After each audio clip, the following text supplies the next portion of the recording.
que la grâce et la paix vous soient données de la part de Dieu le Père et de notre Seigneur Jésus-Christ, qui s'est livré à la mort pour nous. Pendant cette semaine, nous allons parler de la totale consécration à Dieu et pour Dieu. Et vous allez être encouragés aujourd'hui, je le crois, par le Saint-Esprit qui vit en nous et qui veut nous amener toujours plus proches du Seigneur Jésus-Christ. Et pendant cette semaine, pour la troisième fois depuis que l'émission Prière Inspirée existe, je vais m'inspirer très grandement de Watchman Nee. Watchman Nee qui est un auteur exceptionnel, extraordinaire, un homme de Dieu qui a marché parmi les hommes et qui a donné un enseignement très très fort, quelqu'un qui a été persécuté à cause de l'Évangile. Et donc je vais le citer tout au long de cette semaine, je vais sans dire à chaque fois que c'est lui, parce que vraiment cet enseignement, c'est l'enseignement de Watchman Nee en grande partie. Et donc je vais parler aujourd'hui de la consécration à Dieu. Alors on a l'habitude de parler de la consécration pour Dieu, le fait de se consacrer pour Dieu. Mais aujourd'hui je vais parler de la consécration à Dieu. Et pendant cette semaine, peut-être on va voir les choses un peu différemment. On a l'habitude de parler de la consécration pour Dieu, comment nous on va se consacrer pour Dieu. Mais aujourd'hui, je vais parler de cette consécration à Dieu. Vous allez voir la différence. Et la façon dont une personne va être sauvée, les personnes qui vont être dans son entourage, ça va avoir presque inévitablement un impact sur la consécration d'une personne à Dieu. Le fait d'être sauvé avec des frères et des sœurs qui nous entourent et qui sont en feu pour Dieu, ça aura un impact sur nous. Et si on est sauvé au milieu d'une église peut-être qui est tiède, par la grâce de Dieu, on a été sauvé, on se retrouve avec des hommes, des femmes qui n'ont pas vraiment soif de Dieu, ça aura effectivement un impact sur notre consécration pour Dieu. Mais on va parler de la consécration à Dieu. Et cette consécration à Dieu, c'est une grâce. Cette consécration à Dieu, c'est le Seigneur qui nous a aimés et qui nous a sauvés. Et c'est pour cela, parce que nous avons été aimés et parce que nous avons été sauvés, que nous nous consacrons à Dieu. Et avant de parler de cette consécration, l'enseignement de la consécration, on va le retrouver dans l'Ancien Testament, dans le Nouveau Testament. C'est quelque chose qu'on retrouve partout dans les Écritures, et particulièrement dans le Nouveau Testament, dans Romains au chapitre 6 et Romains au chapitre 8. Et je vous encourage ce soir peut-être à prendre ces deux chapitres, Romains chapitre 6 et Romains chapitre 8, qui nous parlent de la consécration à Dieu. Et je vais résumer les points forts. J'ai pu méditer pour moi-même donc ces deux chapitres et faire ressortir les points particuliers qu'on peut retrouver dans ces deux chapitres. Première chose, on voit dans ces chapitres 6 choses que nous avons reçues, qui ont été faites et que nous vivons. Et avant cela, on voit 5 choses que nous avons vécues. Je vais d'abord citer ces 5 choses que nous avons vécues. Dans ces chapitres, il nous est dit que nous avons été baptisés dans la mort de Jésus-Christ. Nous avons été ensevelis avec lui par le baptême en sa mort. Notre vieil homme a été crucifié avec lui. Et pendant que je parle ces paroles, vous pouvez les déclarer pour vous-même. Notre corps est mort à cause du péché, mais notre esprit est vie à cause de la justice. Alors 6 choses que nous avons reçues, qui ont été faites et que nous vivons. Nous avons reçu un esprit d'adoption. Nous avons les prémices de l'Esprit. Nous marchons non selon la chair, mais selon l'Esprit. Nous vivons selon l'Esprit. Nous pouvons par l'Esprit faire mourir les actions du corps. Nous marchons en nouveauté de vie. Je ne fais que citer des passages qui sont dans ces 2 chapitres. Maintenant, 4 conséquences de l'action de Dieu dans nos vies. La justice de la loi a été accomplie en nous. Il n'y a pour nous plus aucune condamnation. Toute chose concourt au bien de ceux qui aiment Dieu. Rien ne pourra nous séparer de l'amour de Dieu. 3 choses que Dieu a fait pour nous dans ces 2 chapitres. Dieu a condamné le péché dans la chair. Dieu a livré Christ pour nous. Dieu a manifesté son amour en Jésus-Christ, notre Seigneur. 2 choses que Dieu a fait pour nous également. Dieu est pour nous et Jésus-Christ intercède pour nous. Ça, ce sont 2 choses que Dieu fait pour nous. 3 choses que Dieu fera pour nous. Dieu nous donnera toutes choses avec lui. Dieu rendra la vie à nos corps mortels par son esprit qui habite en nous. Dieu nous fera vivre avec Christ. Donc dans ces 2 chapitres, on voit des choses que Dieu a fait pour nous, des choses que Dieu fait pour nous et des choses que Dieu fera pour nous. Maintenant, 17 choses que nous sommes. Là encore, je ne fais que citer ce qui est écrit dans ces 2 passages, ces 2 chapitres. Nous sommes morts avec Christ. Nous sommes enfants de Dieu. Nous sommes héritiers de Dieu. Nous sommes co-héritiers de Christ. Nous sommes fils de Dieu. Nous sommes conduits par l'Esprit de Dieu. Nous sommes affranchis du péché, de la loi du péché et de la mort. Nous sommes devenus une même plante avec lui. Nous sommes devenus esclaves de Dieu. Nous sommes appelés selon son appel, selon son dessein. Nous avons été connus d'avance. Nous sommes prédestinés à être semblables à l'image de son Fils. Nous sommes appelés. Nous sommes justifiés. Nous sommes glorifiés. Nous sommes plus que vainqueurs par celui qui nous a aimés. Nous ne sommes point redevables à la chair. Maintenant, 5 choses à faire. Après avoir vu 17 choses que nous sommes, 5 choses à faire dont il nous est parlé dans ces 2 chapitres. Considérez-vous comme morts au péché et comme vivants pour Dieu en Jésus-Christ. Que le péché ne règne donc pas dans votre corps mortel. N'obéissez pas à ses convoitises, mais donnez-vous vous-même à Dieu. Offrez et livrez à Dieu vos membres. Voilà donc 5 choses que Dieu nous appelle à faire et qui se terminent par le fait de se consacrer, de se donner à Dieu entièrement et complètement.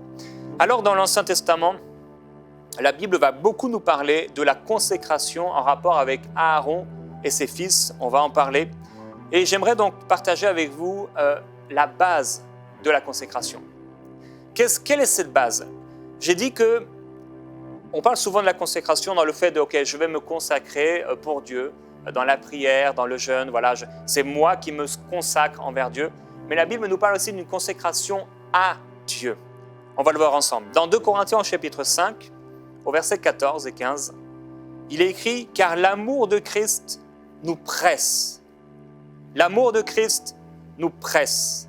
Parce que nous estimons que si un seul est mort pour tous, tous sont morts. Et qu'il est mort pour tous, afin que ceux qui vivent ne vivent plus pour eux-mêmes, mais pour celui qui est mort et ressuscité pour eux. Alors ces 2 versets sont vraiment puissants. Ils nous parlent de la consécration. Et Watchman Nee parle de la puissance contraignante de l'amour de Dieu. C'est cette puissance de l'amour de Dieu qui, lorsqu'il est reçu, ou lorsqu'elle est reçue, elle nous pousse inévitablement à la consécration.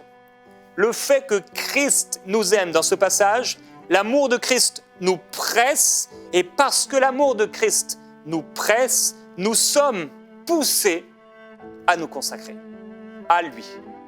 Nous sommes poussés à nous offrir à Dieu. Et nous vivons maintenant pour le Seigneur. Lorsqu'une personne est amoureuse, c'est comme si cette personne devient tout à coup esclave, entre guillemets. Elle ne peut plus se passer de l'autre. Et de la même façon, l'amour que Dieu a eu pour nous fait en sorte que lorsque nous l'avons reçu, nous ne pouvons plus nous passer de lui. Pourquoi? Parce que nous sommes amoureux de Dieu. Nous l'aimons sans l'avoir vu. Et donc, l'amour est la base de la consécration. C'est parce qu'il nous a aimés que nous nous consacrons à lui.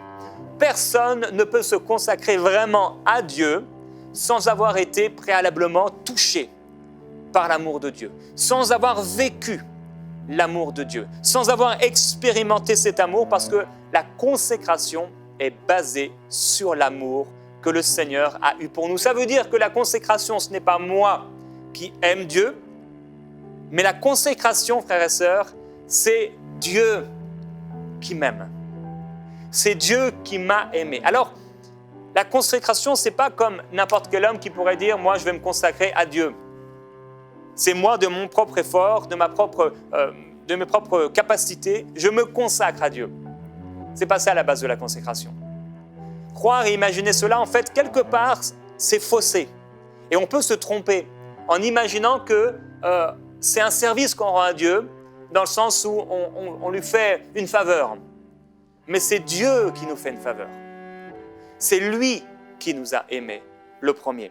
Et donc, cette consécration, elle est basée, on l'a vu, sur l'amour de Dieu. Et deuxièmement, elle est basée sur le droit légal que le Seigneur a sur nous. On peut le voir dans 1 Corinthiens chapitre 6, verset 19. « Ne savez-vous pas que votre corps est le temple du Saint-Esprit et qui est en vous et que vous avez reçu de Dieu et que vous ne vous appartenez point à vous-même, car vous avez été rachetés à un grand prix. Glorifiez donc Dieu dans votre corps et dans votre esprit qui appartiennent à Dieu. » La Bible nous dit donc que le Seigneur a donné sa vie pour nous, que nous avons été rachetés pour Dieu et que nous ne nous appartenons plus, nous sommes au Seigneur. Ça veut dire que non seulement le Seigneur et l'amour de Dieu nous pressent à l'aimer et à nous consacrer, mais il a aussi un droit légal sur nous. Dieu a un droit légal sur nous et nous ne nous appartenons plus à nous-mêmes. Alors le fait de se consacrer à Dieu provient du fait que Dieu nous a aimés et deuxièmement que Dieu a un droit légal sur nous. Nous sommes ses esclaves. Nous lui appartenons. Nous sommes à lui. C'est lui qui nous consacre à lui. Et nous servons le Seigneur parce qu'il nous aime et nous le suivons parce qu'il a un droit légal sur nous. Donc, ce droit légal qu'il a acquis à la rédemption et son amour pour nous doit nous pousser à le servir. La base de la consécration, c'est 1, l'amour que le Seigneur a eu pour nous et 2, son droit à notre égard. Maintenant, quel est le sens de la consécration? J'en ai parlé un peu. Le simple fait d'être contraint par l'amour de Dieu, de reconnaître que Dieu a un droit légal sur nous, ce n'est pas ça la consécration. On n'est pas encore arrivé. Une fois qu'une personne a été donc pressée, comme dit l'apôtre Paul, il a été pressé par l'amour du Seigneur et que cette personne a reconnu son droit légal, le droit que Dieu a sur nous, il lui reste une étape à franchir. Cette étape va amener cette personne dans une nouvelle position, à la position de la consécration. À travers la contrainte du Seigneur. Ça veut dire cet amour qui nous contraint, il nous presse à nous consacrer. Et du fait qu'il nous a rachetés, on va se séparer de toutes les autres choses. Voilà ce qui va nous amener à la consécration. À partir de ce moment, nous vivons pour le Seigneur. Alors, qu'est-ce que la consécration à Dieu? Nous nous consacrons à Dieu parce qu'il nous a aimés le premier, 1. Parce qu'il a un droit légal sur nous, 2. Mais maintenant, cela ne suffit pas. Ce n'est pas parce que nous connaissons ces choses que nous sommes consacrés à lui. Il nous faut maintenant nous séparer de tout le reste. Ça, c'est la consécration. La consécration, c'est dire, Seigneur, aujourd'hui, je me sépare de tout pour te servir parce que tu m'as aimé. Et on va voir dans Exode chapitre 28, je vais lire un passage pour vous. Alors, c'est peut-être pas un passage que vous avez l'habitude de lire, mais on va voir quelque chose de vraiment important qui va nous ouvrir les yeux sur la consécration. Dieu a donc dit, fais approcher de toi Aaron, ton frère et ses fils, et prends-les du milieu des Israélites afin qu'ils exercent pour moi le sacerdoce. Aaron et les fils d'Aaron. Verset 2. Tu feras à Aaron, ton frère, des vêtements sacrés pour marquer sa dignité, pour le servir de parure. Voici ce que tu feras pour les sanctifier afin qu'ils soient à mon service dans le sacerdoce. Donc tout ça, c'était pour qu'ils soient au service de Dieu. Tu prendras un jeune taureau et 2 béliers sans défaut. Tu feras avancer Aaron et ses fils vers l'entrée de la tente d'assignation. Tu les laveras avec de l'eau. Tu ceindras Aaron et ses fils d'une ceinture et tu les coifferas de turbans. Le sacerdoce leur appartiendra par une loi perpétuelle, donc la consécration. Tu consacreras donc Aaron et ses fils. Vous voyez, nous, on a souvent l'habitude de voir, on se consacre pour Dieu. Mais ici, ils sont consacrés à Dieu. Tu amèneras le taureau devant la tente d'assignation et Aaron et ses fils poseront leurs mains sur la tête du taureau. La consécration est une chose absolument importante.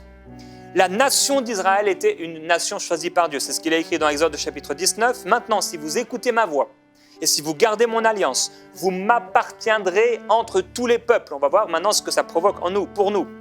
ce que ça change pour nous. Car toute la terre est à moi. Vous serez pour moi un royaume de sacrificateurs et une nation sainte. Malheureusement, Israël n'est pas devenu cette nation consacrée à Dieu. Ils n'ont pas réussi. Ce n'est pas toute la nation d'Israël qui a été consacrée à Dieu. Mais il y avait 12 tribus parmi les Israélites, mais toutes les tribus n'ont pas reçu le service pour Dieu.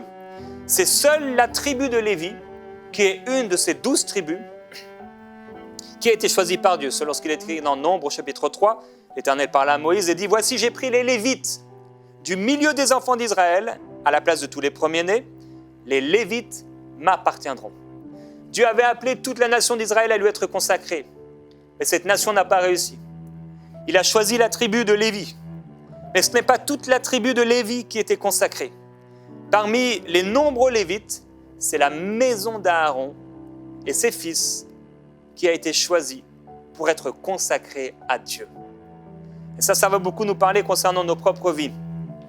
Seule la maison d'Aaron a reçu le saint service. Et pour pouvoir être consacrés, si nous étions dans le peuple de Dieu, il fallait non seulement faire partie donc du peuple de Dieu, du peuple d'Israël, mais il fallait faire partie de la tribu de Lévi et il fallait faire partie de la maison d'Aaron. Si quelqu'un voulait se consacrer à Dieu et ne faisait pas partie de la maison d'Aaron, il fallait qu'il soit tué, selon ce qu'il est écrit dans la parole. Dans l'Ancien Testament, Nombre chapitre 18, « Toi, tes fils avec toi, vous observerez les fonctions du sacerdoce. En ce qui concerne l'autel, ce qui est dedans, en dedans du voile, c'est le service que vous ferez. Je vous accorde en pur don l'exercice du sacerdoce. L'étranger qui approchera sera mis à mort. » Frères et sœurs, c'est une grâce que d'être appelé à la consécration. C'est une grâce que d'être appelé au service de Dieu. Et nous sommes aujourd'hui, frères et sœurs, membres de la maison de Dieu. Nous ne faisons pas seulement partie du peuple de Dieu ou d'une tribu que Dieu aurait choisie. Nous faisons partie de la maison d'Aaron. Quelque part, nous faisons partie du peuple que Dieu s'est consacré à lui. Et nous sommes ces sacrificateurs. Nous remplissons les conditions pour servir Dieu. Il y avait des conditions pour servir Dieu. Et nous remplissons ces conditions. Alors, on voit ici que l'homme ne se consacre pas, comme je l'ai dit, parce qu'il a choisi Dieu. Au contraire, c'est Dieu qui choisit. Vous voyez, il y avait toute la nation d'Israël, mais c'est Dieu qui a choisi la nation d'Israël, 1. La tribu de Lévi, 2. La maison d'Aaron, 3. Ceux qui faisaient partie de cette maison, Aaron et ses fils, ont été choisis par Dieu. Ce n'est pas quelqu'un qui pouvait prétendre servir Dieu et être consacré à Dieu, mais il fallait être choisi par Dieu. Et la bonne nouvelle, frères et sœurs, c'est que c'est Dieu qui nous a choisis. Il ne s'agit pas de se donner à l'œuvre du Seigneur, il s'agit plutôt du Seigneur, de la grâce que le Seigneur nous fait, de nous avoir choisis.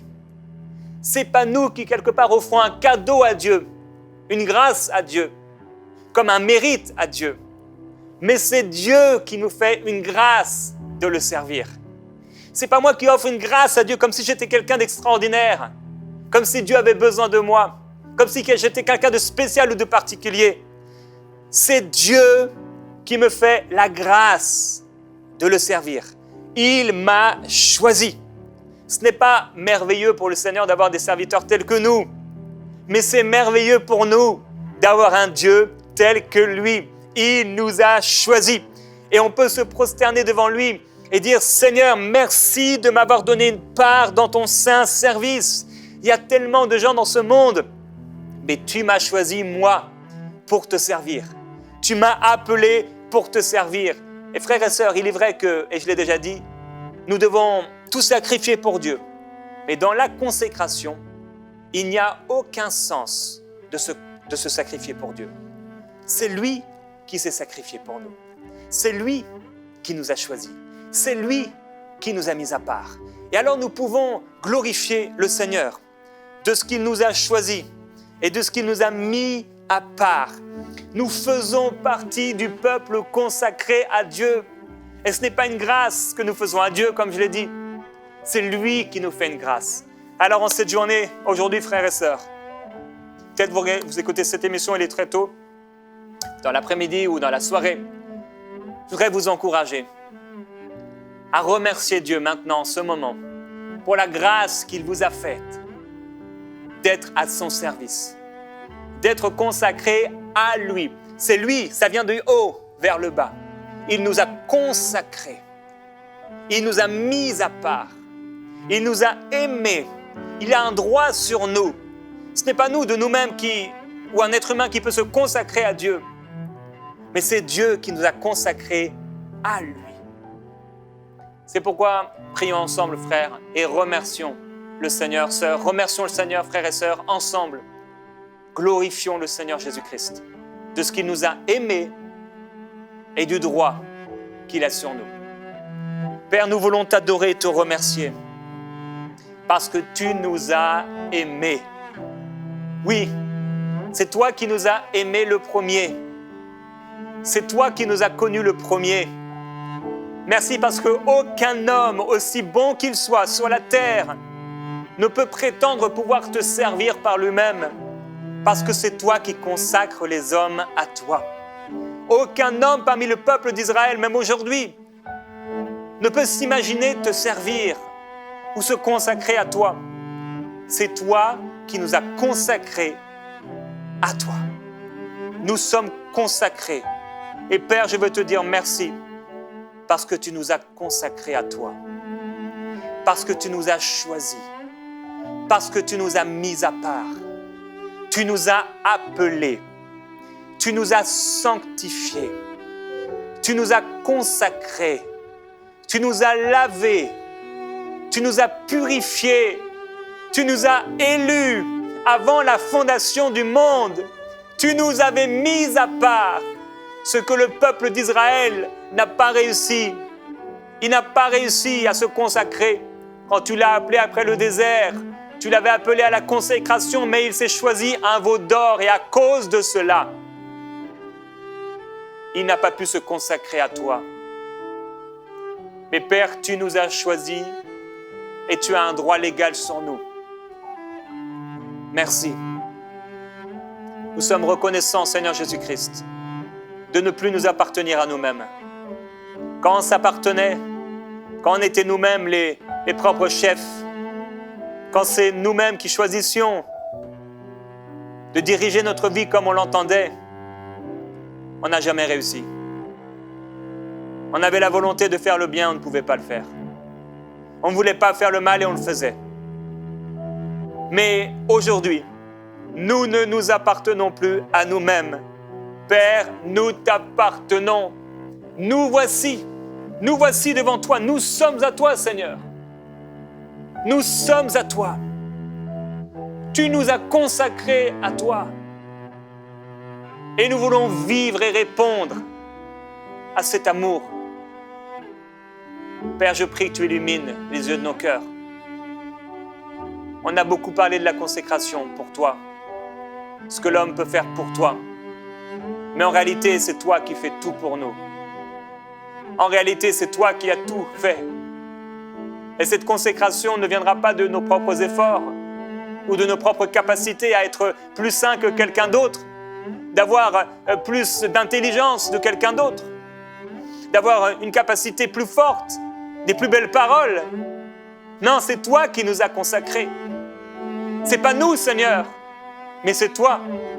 Et c'est ton esprit en nous qui nous permet alors de t'adorer. C'est ton esprit en nous, c'est parce que tu nous as aimés et parce que tu as un droit légal sur nous, parce que nous sommes devenus le temple de ton esprit. C'est parce que nous sommes le temple du Saint-Esprit que nous pouvons t'adorer, que nous pouvons te glorifier. C'est parce que tu nous as choisis. Ce n'est pas nous qui t'avons choisi, mais tu nous as choisis. Nous n'avons fait que de répondre à ton choix. Nous n'avons fait que de répondre à ton appel. Nous n'avons fait que de répondre à ton amour. Tu nous as aimés. Oh Père, je veux te glorifier et te remercier.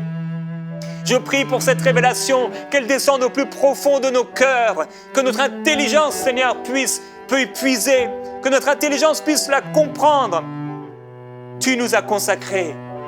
Tu nous as appelés. Tu nous as choisis. Seigneur, si différents que nous sommes les uns des autres, tu nous as appelés, oui.